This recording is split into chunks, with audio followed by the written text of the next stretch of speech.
আসসালামু আলাইকুম গাইস, কেমন আছেন সকলে? চলে এলাম আমি আপনাদের সাথে জিওস হ্যাপিনেস থেকে অনেক দিন পর। মানে হচ্ছে এতদিন পর্যন্ত আমার সাথে যা যা ঘটে গেছে সেটা তো বলে বোঝানোর মতো না। আমার বেবিটা হসপিটালে অ্যাডমিট ছিল, আমি সিক ছিলাম, বাসার পুরো ফ্যামিলি আমরা সিক ছিলাম, যার জন্য আপনাদের সাথে শেয়ার করা হয়নি। তো এইটা অনেক আগের ব্লগ ছিল, মানে হচ্ছে 4 রোজার।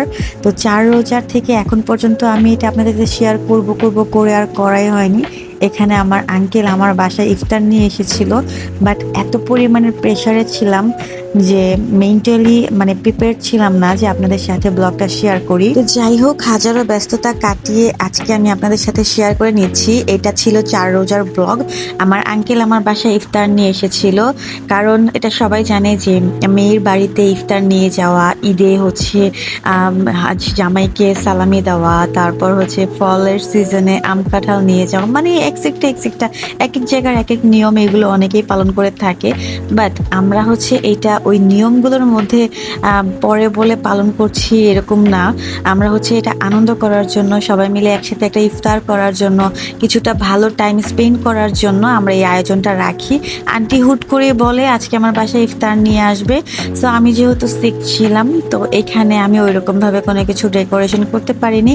সো আঙ্কেলই সব নিয়ে এসেছিল, আর এই তো কি কি নিয়ে এসেছিল, এখানে সবকিছু আমি একদম রেডি করে রেখেছিলাম। অ্যান্ড বাই দ্য ওয়ে, সে আমার আঙ্কেল হলো, আমি কিন্তু তাকে ছোট আব্বু বলে ডাকি। আর তার ভাষ্য মতে আর আমাদের ভাষ্য মতে যে আঙ্কেল হচ্ছে বাবার স্থানটা দখল করে। সো যেহেতু আমার বাবা নেই, আমার আঙ্কেলই আমার সবকিছু দেখাশোনা করে। তো সে বলছিল যে তোমার বাবার অবর্তমানে আমি তোমার বাবা, আর তার দায়িত্বটা পালন করা আমার কর্তব্য, যার জন্য আজকে এত বড় একটা ইফতার পার্টির আয়োজন করা হয়েছিল। আর এত এত মানে এখানে আইটেম ছিল যে আমি হচ্ছে খাবো কি, আমি জাস্ট যে দেখেই আমার চোখ জুড়িয়ে যাচ্ছিল। আর আঙ্কেলের কাছ থেকে আন্টির কাছ থেকে এমন ভালোবাসা পাওয়ার মতো সৌভাগ্য কাদের হয়েছে অবশ্যই আমাকে কমেন্ট বক্সে কমেন্ট করে জানিয়ে দেবেন। আলহামদুলিল্লাহ, আজকে এমন একটা আঙ্কেল থাকাতে বাবার কমতিটা খুব কমই মিস করি, বিকজ উনি আমার প্রপারলি দেখাশোনা করে, একটা বাবার যেমন হওয়া দরকার ছিল। তার জন্য থ্যাংক ইউ গড, বিকজ এইরকম একটা আঙ্কেল পাওয়া খুবই ভাগ্যের ব্যাপার। আর আন্টিও আমাকে খুব ভালোবাসে।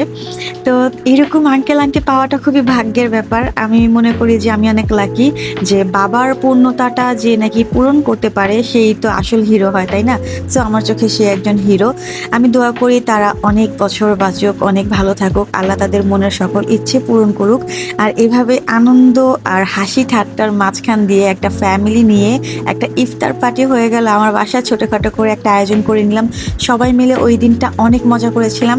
আর আমি তো খাবো কি, বললাম না যে খুশিতে রাতের বেলা হচ্ছে আমি অনেক কান্না করেছিলাম যে এরকম একটা আঙ্কেল পাওয়া সত্যি খুবই ভাগ্যের ব্যাপার। তো এখানে আমি সবারটা দেখছিলাম, খাওয়া দাওয়া ভুলে গিয়েছিলাম, মানে ভুলেই গিয়েছিলাম টোটালি। তো আজকের ব্লগটা আমার এই পর্যন্তই থাকছে, সবাই ভালো থাকবেন, আল্লাহ হাফেজ।